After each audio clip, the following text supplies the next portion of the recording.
Are you stressed about your 1099, your contractors, your W-2, your employees, and all the tax filings that we have to do?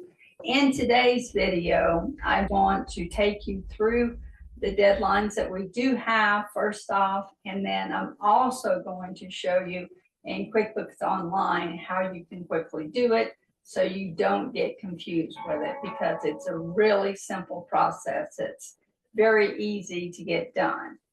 If you don't know who I am, my name is Helen. Ran a roofing business for several years, and so now I help roofing contractors with their whole business, whether it's profits, your bookkeeping, consulting with you, even your sales, sometimes helping you get all of that together. But without further ado, we're going to jump into this. And so I'm going to just go over some dates that I have with you and what taxes you need to be filing on those dates. But before we get into it, I do want to let you know, even if the date is passed whenever you view this video, that just go ahead and file the taxes anyway. Don't delay, don't postpone doing it, because it'll only cost you more money.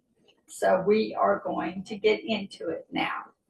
For January the 15th, which is already passed, that is for a 1040 ES, and that tax form is, say that you're doing estimated taxes on taxes that you're going to owe.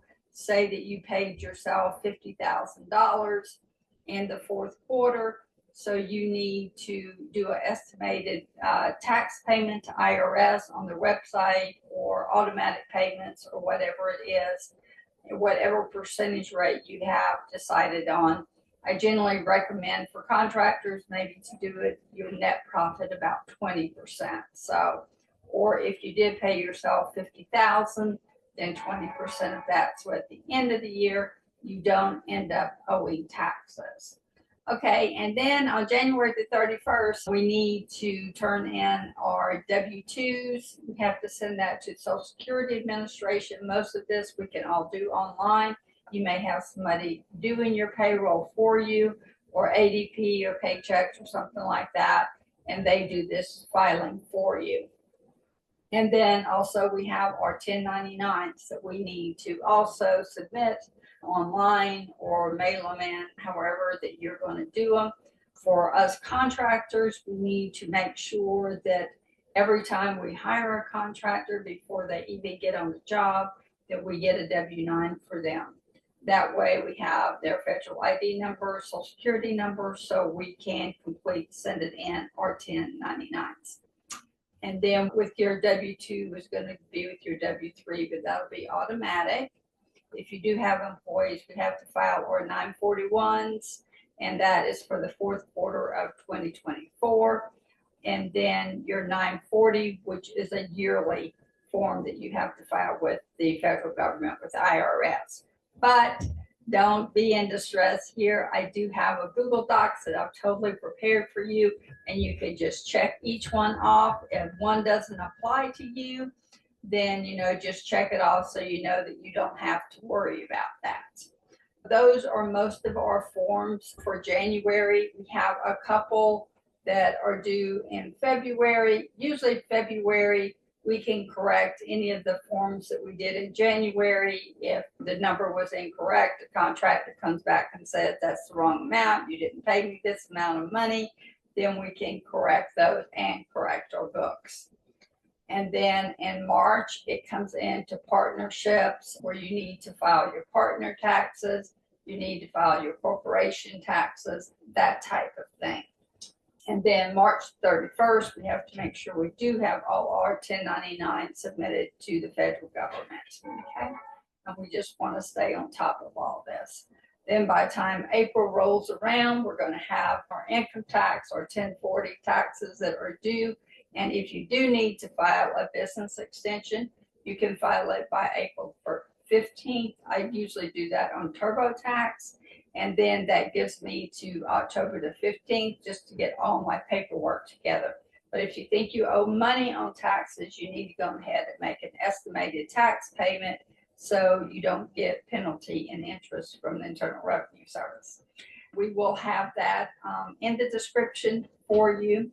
And I also wanted to invite you to join our roofing community, where I have all kind of documents. I have trainings in there for you.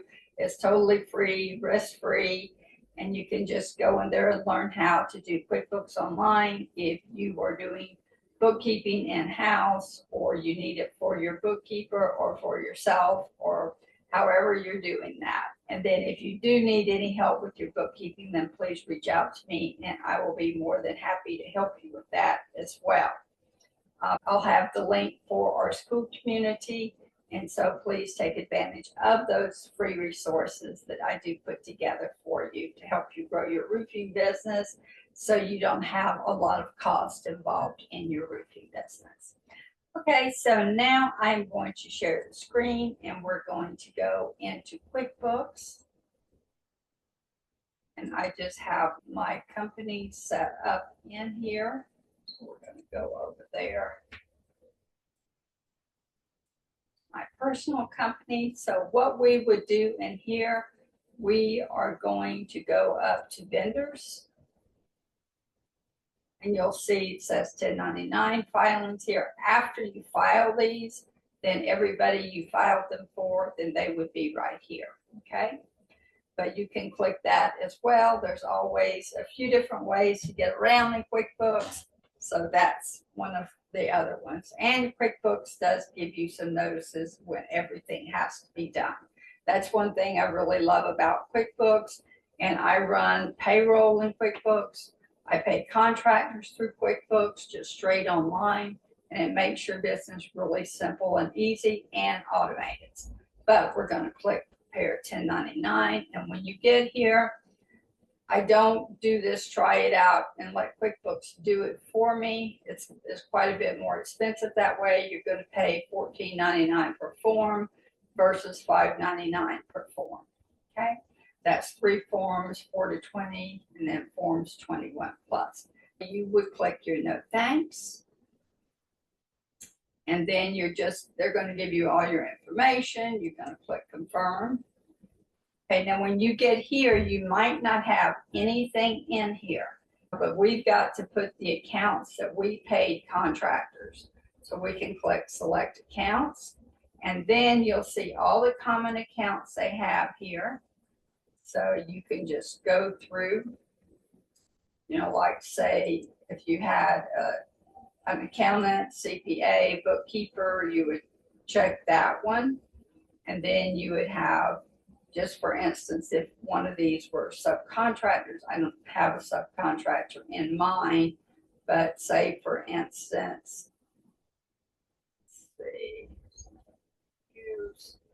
just say Helen DeVries here. Or we could say purchases, but you're going to look for subcontractor. You want to make sure you have a subcontractor, but just go through it.